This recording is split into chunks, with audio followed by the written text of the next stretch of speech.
News 18 বাংলায় আপনাদের সকলকে স্বাগত। আপনাদের সঙ্গে রয়েছি আমি সোনিয়া। আজ পঞ্চমী তিথি মেনে আজই বোধন। বোধনের আগেই একেবারে পুজো মুডে বাঙালি। প্রাণের পুজোয় মাতোয়ারা গোটা বাংলা। একেবারে উৎসবের মেজাজ চারিদিকে।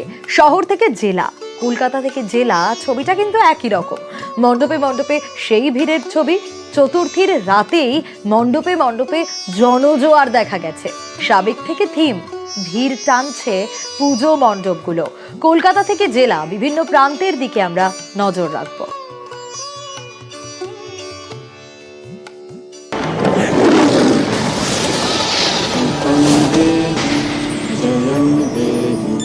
यशोदेहि विश्वजहि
প্রাণের পুজো, দিকে দিকে আমরা নজর রাখবো। বহরমপুরের দিকে নজর রাখি একটু, কারণ শহর থেকে জেলা, বিভিন্ন প্রান্তেই তো মানুষের ঢল।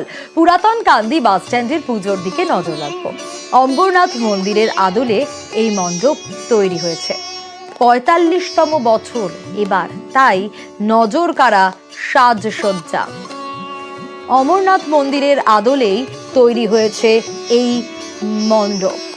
৪৫তম বছরে নজর কাড়া সাজসজ্জা সেই ছবি দেখাচ্ছি। প্রণব রয়েছেন আমার সঙ্গে। প্রণব, পঞ্চমীতেই তো দুর্গা দর্শনের ভিড় নজরে এসেছে। গতকাল রাতের ছবিটাও আমরা দেখেছি, ভিড়ে ভিড়। এখন কি ছবি?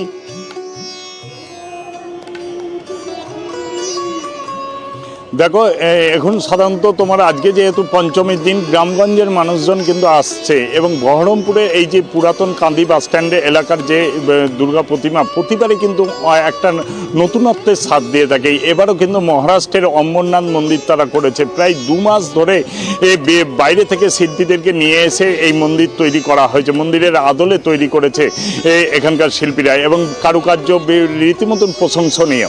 এবং সাধারণত তোমার যেহেতু গতকালকেই এলাকার বহরমপুরের যিনি সাংসদ ইউসুফ পাঠান এই পূজা মণ্ডপের উদ্বোধন করেছেন এবং আজকে সকালবেলা থেকে কিন্তু আশেপাশে যে সমস্ত গ্রামগঞ্জের লোকজন তারা কিন্তু মন্দিরে এসে ঠাকুর বিগ্রহ দর্শন করে যাচ্ছেন এবং বেলা বাড়ার সঙ্গে সঙ্গে সন্ধ্যাবেলার পক্ষ থেকেই কিন্তু শহরের মানুষের ঢল নামবে এবং রীতিমতনভাবে কিন্তু কাঁদি বাস স্ট্যান্ডের এই পুজো দেখার জন্য প্রতিবারই কিন্তু প্রচুর পরিমাণে ভিড় হয়।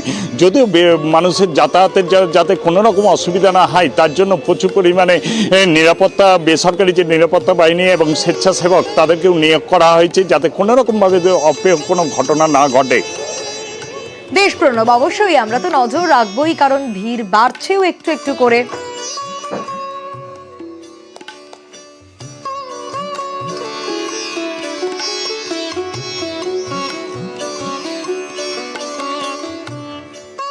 ঘরে বসে দুর্গা দর্শন করাবো আমরা, নিউজ 18 বাংলা।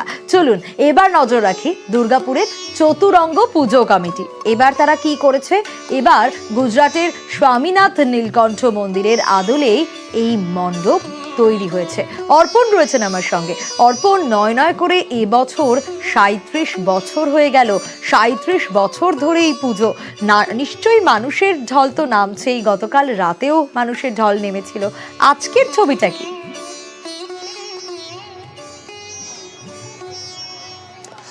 দেখো, ইতিমধ্যেই কিন্তু দুর্গাপুরের যে চতুরঙ্গ যে পুজো কমিটি, সেই পুজো প্যান্ডেলে কিন্তু মানুষ আসতে শুরু করে দিয়েছে। অর্থাৎ এই পঞ্চমীর দিন দেখা যাচ্ছে কিন্তু মানুষ কিন্তু আস্তে আস্তে আসছে এবং প্রত্যেকেই তারা প্রতিমা দর্শন করছে। এবং দেখা যাচ্ছে যে এই যে মণ্ডপ, পুজো মণ্ডপের এই যে মণ্ডপের যে ভেতর, এই মণ্ডপের ভেতরে কিন্তু দেখা যাচ্ছে যে একেবারেই শিবালয়, চারিদিকে শিবালয় এবং সন্ধ্যা আরতির মণ্ডপের একেবারে সামনে দেখাবার চেষ্টা করব। এই মণ্ডপের সামনেই একেবারে এখানে কিন্তু সন্ধ্যার সময় সন্ধ্যা আরতির বিশেষ ব্যবস্থা রয়েছে। পাশাপাশি তোমায় যেটা বলবো যে এই যে চতুরঙ্গ এবছর তারা 37তম বর্ষে যে পদার্পণ করেছে, এবার তাদের যে থিম গুজরাটের স্বামীনাথ আশ্রমের আদলেই এই তৈরি গোটা মণ্ডপ। এবং দেখা যাচ্ছে ইতিমধ্যেই কিন্তু মানুষ আসতে শুরু করে দিয়েছে, কারণ যত সন্ধ্যা বাড়বে এবং রাত বাড়বে এখানে কিন্তু মানুষের ভিড় ততটাই বাড়বে, এমনটাই মনে করা হচ্ছে। একদমই, যত সন্ধে বাড়বে, যত বেলা বাড়বে, তত তো ভিড় বাড়বেই।